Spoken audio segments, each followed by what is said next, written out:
Famous story channel में आपका स्वागत है। आइए आज हम आपको सुनाते हैं साहित्यकार सुदर्शन की कहानी सच का सौदा। यह एक बेहद प्रेरक और आदर्शवादी कहानी है। यह सत्यनिष्ठा, ईमानदारी और नैतिक मूल्यों के महत्व को दर्शाती है। यह कहानी संदेश देती है कि जीवन में धन दौलत से कहीं अधिक मूल्यवान हमारे नैतिक आदर्श और सच्चाई होते हैं। चाहे कितने भी विपरीत परिस्थितियां क्यों न हो, सच का मार्ग कभी नहीं छोड़ना चाहिए। अंत में सत्य की ही जीत होती है और सम्मान सर्वोपरि होता है।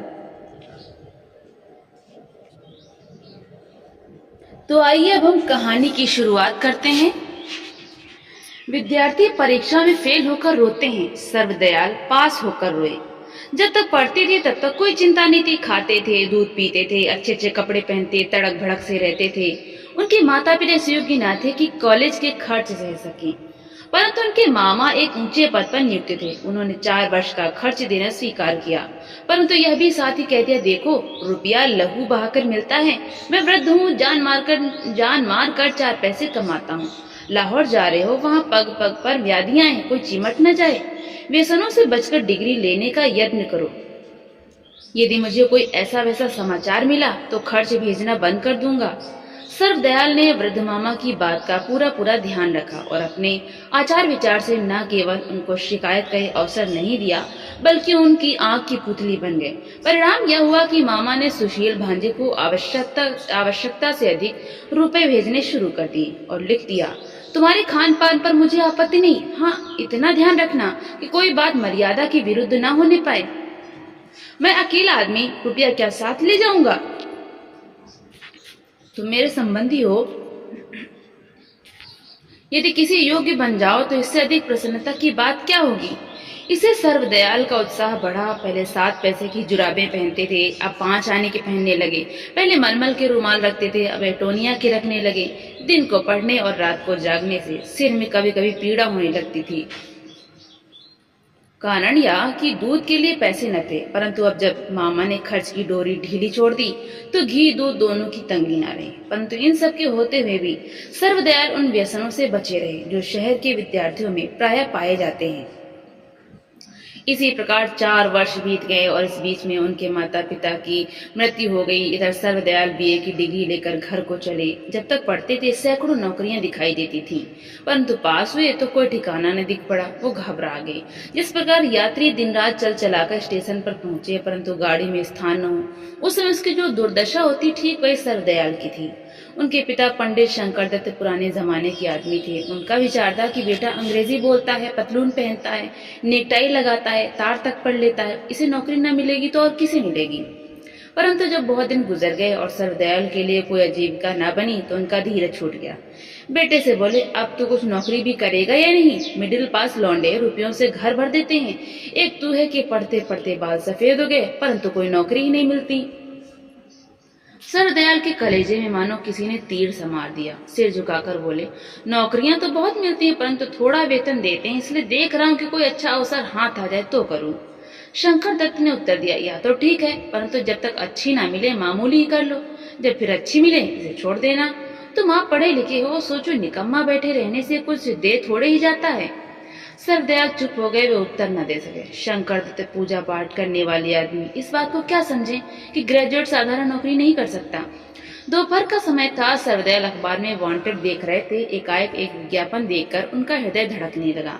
अंबाले के प्रसिद्ध रईस राय बहादुर हनुमंत राय सिंह एक मासिक पत्र रफीक हिंद के नाम से निकालने वाले थे। उनको उसके लिए एक संपादक की आवश्यकता थी। उच्च श्रेणी का शिक्षित और नवयुवक हो तथा लिखने में अच्छा अभ्यास रखता हो और जातीय सेवा का प्रेमी हो। वेतन 500 रुपए मासिक। सर्वदयाल बैठे थे, खड़े हो गए और सोचने लगे, यदि यह नौकरी मिल जाए तो दरिद्रता घट जाए। मैं हर प्रकार से इसके योग्य हूँ। जब पढ़ते थे उन दिनों साहित्य परिषद यानी लिटरेरी क्लब में उनकी प्रभावशाली वक्तृताओं और लेखों की धुन थी। बोलते समय उनके मुख से फूल झड़ते थे और श्रोताओं के मस्तिष्क को अपनी सूक्तियों से सुवासित कर देते थे। उनके मित्र उनको गोद में उठा लेते और कहते, तेरी वाणी में मोहिनी है। इसके सिवाय उनके लेख बड़े बड़े प्रसिद्ध पत्रों में निकलते रहे। सर्वदयाल ने कई बार इस शौक को कोसा था। आज पता लगा कि संसार में इस दुर्लभ पदार्थ का भी कोई ग्राहक है। कंपित कर से प्रार्थना पत्र लिखा और रजिस्ट्री करा दिया। परंतु बाद में सोचा व्यर्थ खर्च किया। मैं साधारण ग्रेजुएट हूँ, मुझे कौन पूछेगा। 500 रुपया तनख्वाह है, सैकड़ों उम्मीदवार होंगे और एक से बढ़कर एक कई वकील और बैरिस्टर जाने को तैयार होंगे। मैंने बड़ी मूर्खता की जो 500 रुपया देकर रिझ गया। परंतु फिर ख्याल आया जो इस नौकरी को पाएगा वो भी तो मनुष्य होगा। योग्यता समय प्राय एक सी ही होती है। हाँ, जब तक कार्य में हाथ न डाला जाए तब तक मनुष्य झिझकता है, परंतु काम का उत्तरदायित्व सब कुछ लिख देता है। इन्हीं विचारों में कुछ दिन बीत गए। कभी आशा कल्पनाओं की झड़ी बांध देती थी, कभी निराशा हृदय में अंधकार भर देती थी। सरदयाल चाहते थे कि इस विचार को मस्तिष्क से बाहर निकाल दे और किसी दूसरी ओर ध्यान दें, किंतु वे ऐसा न कर सके। स्वप्न में भी यही विचार सताने लगे। 15 दिन बीत गए परंतु कोई उत्तर न आया। निराशा ने कहा, चैन से बैठो, कोई आशा नहीं। परंतु आशा बोली, अभी से निराशा का क्या कारण। 500 रुपए की नौकरी है, सैकड़ों प्रार्थना पत्र गए होंगे, उनको देखने के लिए कुछ समय चाहिए। सरदयाल ने निश्चय किया कि अब एक अठवाड़ा और देखना चाहिए। उनको न खाने की चिंता थी न पीने की।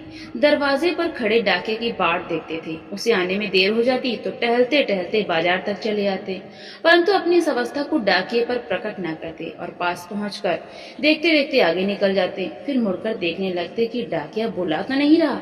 फिर सोचते कौन जाने उसने देखा भी है या नहीं। इस विचार से ढाढ़स बन जाती, परंतु चक्कर काटकर डाकिए से पहले दरवाजे पर पहुंच जाते और बेपरवाह से होकर पूछते, कहो भाई, हमारा भी पत्र है या नहीं। डाकिया सिर हिलाता और आगे चला जाता। सर्वदयाल हताश होकर बैठ जाते। यह उनका नित्य का नियम हो गया था। जब तीसरा अठवाड़ा भी बीत गया और कोई उत्तर न आया तो सर्वदयाल निराश हो गए और समझ गए कि वो मेरी भूल थी। ऐसी जगह सिफारिश से मिलती है, खाली डिग्रियों को कौन पूछता है। इतने ही में तार के चपरासी ने पुकारा। सरदयाल का दिल उछलने लगा। जीवन के भविष्य में आशा की लता दिखाई दी। लपके लपके दरवाजे पर गए और तार देकर उछल पड़े। लिखा था, स्वीकार है, आ जाओ। वे सायंकाल की गाड़ी में बैठे तो हृदय आनंद से गदगद हो रहा था और मन में सैकड़ों विचार उठ रहे थे। पत्र संपादन उनके लिए जाति सेवा का उपयुक्त साधन था। सोचते थे, ये मेरा सौभाग्य है जो ऐसा अवसर मिला। जो कहीं क्लर्क भर्ती हो जाता तो जीवन काटना दूभर हो जाता। बैग में कागज और पेंसिल निकालकर पत्र की व्यवस्था ठीक करने लगे। पहले पृष्ठ पर क्या हो, संपादकीय वक्तव्य कहाँ दिए जाएं, सार और सूचना के लिए कौन सा स्थान उपयुक्त होगा, टाइटल का स्वरूप कैसा हो, संपादक का नाम कहाँ रहे। इन सब बातों को सोच सोच कर लिखते गए। एकाएक विचार आया, कविता के लिए कोई स्थान न रखा। और कविता ही एक ऐसी वस्तु है जिससे पत्र की शोभा बढ़ जाती है। जिस प्रकार भोजन के साथ चटनी एक विशेष स्वाद देती है, उसी प्रकार विद्वतापूर्ण लेख और गंभीर विचारों के साथ कविता एक आवश्यक वस्तु है। उसे लोग रुचि से पढ़ते हैं। उस समय उन्हें अपने कोई सुहृदय मित्र याद आ गए जो उस पत्र को बिना पढ़े फेंक देते थे जिसमें कविता व पद्य न हो।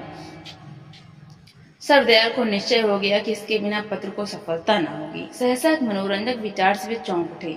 रात का समय था, गाड़ी पूरे वेग से चली जा रही थी। सरदयाल जिस कमरे में सफर कर रहे थे उसमें उनके अतिरिक्त केवल एक यात्री और था जो अपनी जगह पड़ा सो रहा था। सरदयाल बैठे थे, खड़े हो गए और पत्र के लिए तैयार किए हुए नोट गद्दे पर रखकर इधर उधर टहलने लगे। फिर बैठकर कागज पर सुंदर अक्षरों में लिखा, पंडित सरदयाल BA, एडिटर रफीक हिंद अंबाला। परंतु लिखते समय हाथ कांप रहे थे, मानो कोई अपराध कर रहे हों। यद्यपि कोई देखने वाला पास न था, तथापि उस कागज के टुकड़े को जिसे ओछापन और बालकापन छलकता था, बार बार छिपाने का यत्न करते थे। जिस प्रकार अनजान बालक अपनी छाया से डर जाता है, परंतु धीरे धीरे यह भय का भाव दूर हो गया और वे स्वाद ले लेकर उस पंक्ति को बारंबार पढ़ने लगे, पंडित सरदयाल BA, एडिटर रफीक हिंदवाला। वे संपादन के स्वप्न देखा करते थे। अब राम राम करके आशा की हरी हरी भूमि सामने आई तो उनके कानों में वही शब्द जो उस कागज पर लिखे थे, पंडित सरदयाल BA, एडिटर रफीक हिंद अंबाला। देर तक इसी धुन और आनंद में मगन रहने के पश्चात पता नहीं कितने बजे उन्हें नींद आई, परंतु आंखें खुली तो दिन चढ़ चुका था और गाड़ी अंबाला स्टेशन पर पहुंच चुकी थी। जागकर पहली वस्तु जिसका उन्हें ध्यान आया वो वही कागज का टुकड़ा, पर अब उसका कहीं पता नहीं था।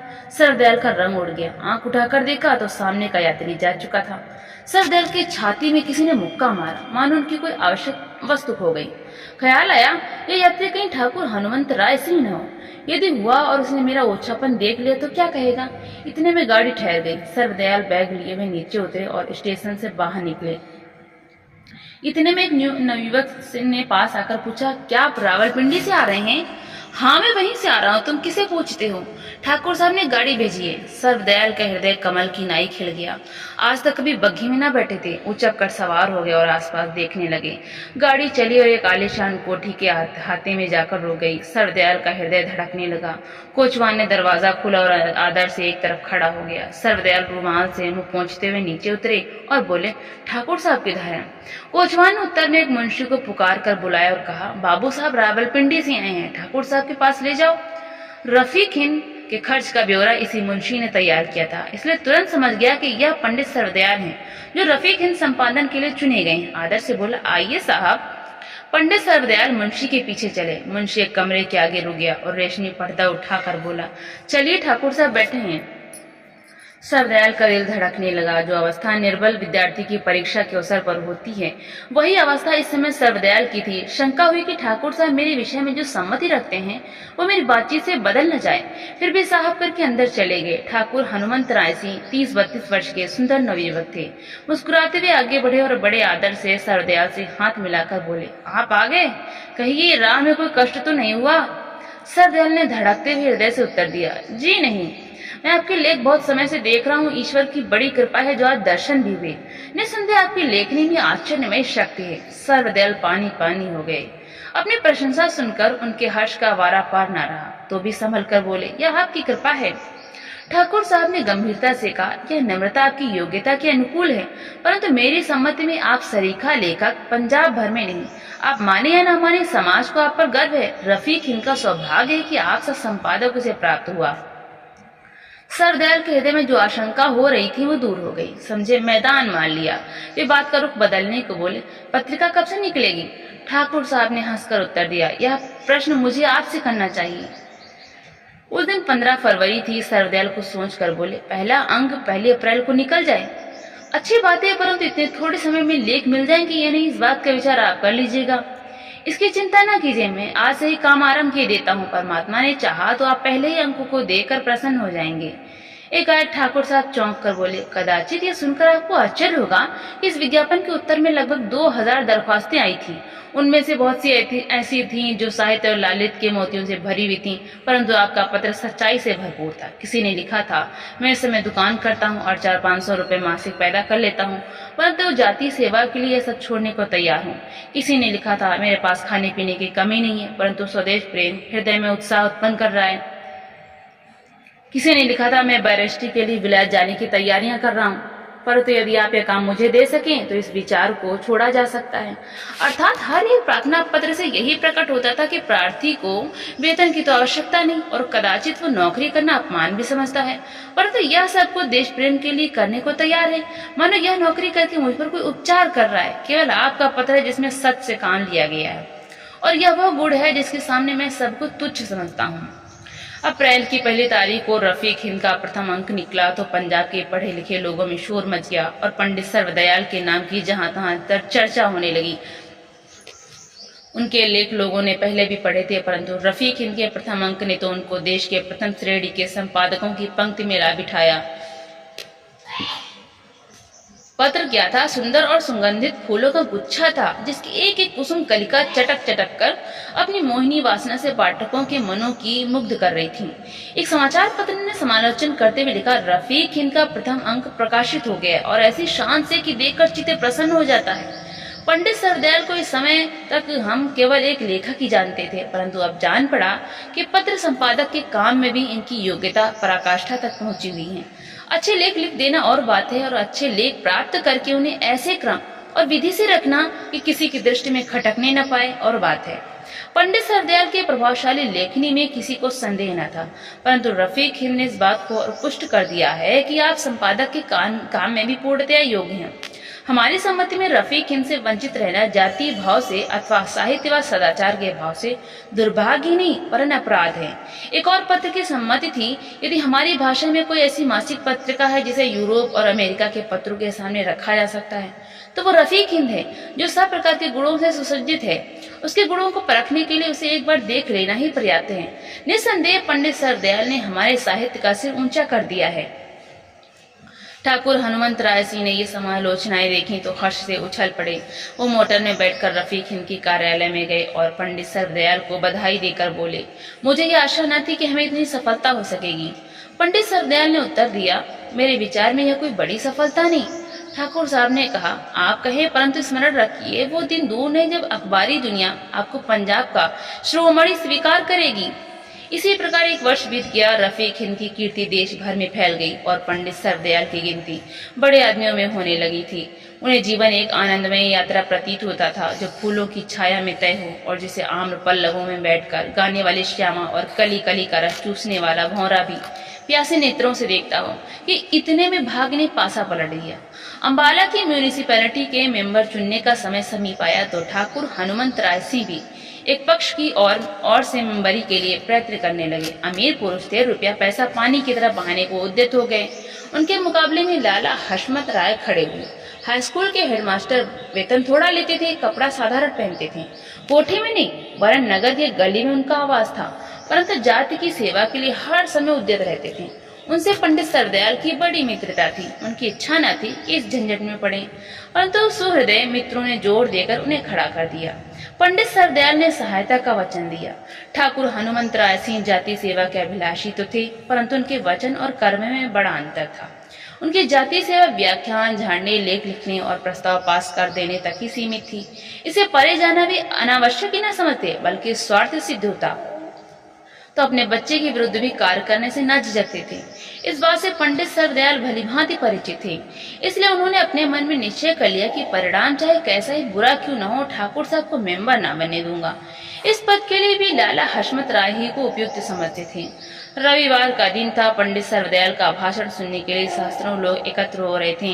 विज्ञापन में व्याख्यान का विषय म्यूनिसिपल इलेक्शन था। पंडित सर्वदयाल क्या कहते हैं यह जानने के लिए लोग अधीर हो रहे थे। लोगों की आंखें इस ताक में थी कि देखे पंडित जिस सत्य को अपनाते हैं या झूठ की ओर झुकते हैं, न्याय का पक्ष लेते हैं या रुपए का। इतने में पंडित जी प्लेटफॉर्म पर आए। हाथों ने तालियों से स्वागत किया। कान प्लेटफॉर्म की ओर लगाकर सुनने लगे। पंडित जी ने कहा, मैं यह नहीं कहता कि आप अमुक मनुष्य को अपना वोट दें, किंतु इतना अवश्य कहता हूँ कि जो कुछ करें सोच समझ कर करें। यह कोई साधारण बात नहीं कि आप बेपरवाही से काम लें और चाय की प्यालियों पर, बिस्कुट की तश्तरियों पर और तांगे की सैर पर वोट दे दें अथवा जाति बरादरी व साहूकारी ठाट बाट पर लट्टू हो जाएं।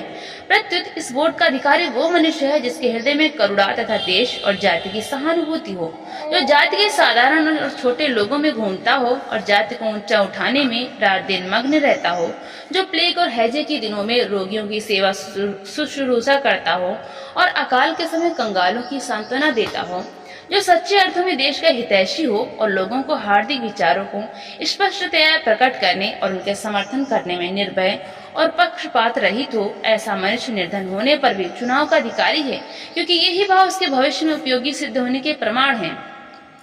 ठाकुर हनुमंत राय सिंह को पूरा विश्वास था कि पंडित जी उनके पक्ष में बोलेंगे, परंतु व्याख्यान सुनकर उनके तन में आग लग गई। कुछ मनुष्य ऐसे भी थे जो पंडित जी की लोकप्रियता देखकर उनसे जलते थे। उनको मौका मिल गया। ठाकुर साहब के पास जाकर बोले, यह बात क्या है जो वो आपका अन्न खाकर आप ही के विरुद्ध बोलने लग गया। ठाकुर साहब ने उत्तर दिया, मैंने उसके साथ कोई बुरा व्यवहार नहीं किया, जाने उसके मन में क्या समाई है। एक आदमी ने कहा, कुछ घमंडी है। ठाकुर साहब ने जोश में आकर कहा, मैं उसका घमंड तोड़ दूंगा। कुछ देर बाद पंडित सर्वदयाल बुलाए गए। वे इसके लिए पहले से ही तैयार थे। उनके आने पर ठाकुर साहब ने कहा, क्यों पंडित जी, मैंने क्या अपराध किया है। पंडित सर्वदयाल का हृदय धड़कने लगा, परंतु साहस से बोले, मैंने कब कहा है कि आपने कोई अपराध किया है। तो इस भाषण का क्या मतलब है। यह प्रश्न सिद्धांत का है, तो मेरे विरुद्ध व्याख्यान देंगे आप। पंडित सर्वदयाल ने भूमि की ओर देखते हुए उत्तर दिया, मैं आपकी अपेक्षा लाला हशमत राय को मेंबरी के लिए अधिक उपयुक्त समझता हूँ। यह सौदा आपको बहुत महंगा पड़ेगा। पंडित सर्वदयाल ने सिर ऊंचा उठाकर उत्तर दिया, मैं इसके लिए सब कुछ देने को तैयार हूँ। ठाकुर साहब इस साहस को देखकर दंग रह गए और बोले, नौकरी और प्रतिष्ठा भी। हाँ, नौकरी और प्रतिष्ठा भी। उस तुच्छ उद्दत कल के छोकरे हशमत राय के लिए नहीं, सच्चाई के लिए। ठाकुर साहब को ख्याल ना था कि बात बढ़ जाएगी, न उनका यह विचार था कि इस विषय को इतनी दूर ले जाएं, परंतु जब बात बढ़ गई तो पीछे न हट सके। गरज कर बोले, यह सच्चाई यहाँ न निभेगी। पंडित सर्वदयाल को कदाचित कोमल शब्दों में कहा जाता तो संभव है हट को छोड़ देते, परंतु इस अनुचित दबाव को सहन न कर सके। धमकी के उत्तर में उन्होंने परंतु विचार हट को छोड़ देते। हाँ, मैंने उसके साथ कहा, ऐसी निभेगी कि आप देखेंगे।